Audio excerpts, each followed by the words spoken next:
So what OZE is, most small business owners, if they're keeping records, they're doing it by writing it down in a notebook. And that notebook is a very poor management tool.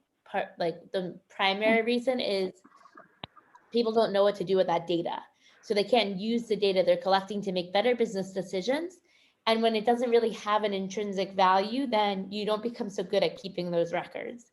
And the second piece of it is that a bank will laugh you out the door if you say, oh, of course I've been doing my accounting. Here are my stacks of ledger books, right? They're just not going to deal with that. And so what we started from was, could we make a tool that helped business owners form habits around keeping those financial records and then use that data to make better business decisions? My background's in human-centered design, so we framed it as a design challenge of how might we help small businesses grow.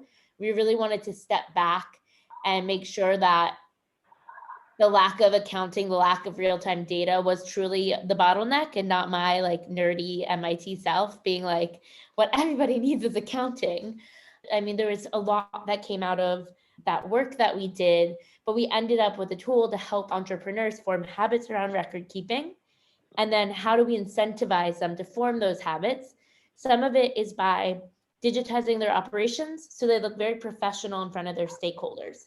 So this is being able to export your data to Excel or a PDF so that you can share it with a potential investor or partner.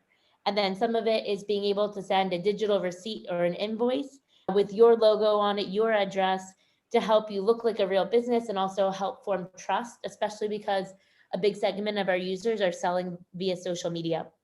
Payment reminders to your customers that come from OZE, especially if you find young women, it's hard for them to kind of push back and do collections. But if it's coming from OZE, it helps them with that. And so we spent about 2 years trying to figure out how do we balance a full-blown accounting system with an intuitive and easy to use user experience? How do we make sure people have the skills and knowledge to use the data and the indicators that we're showing to them to put into their business?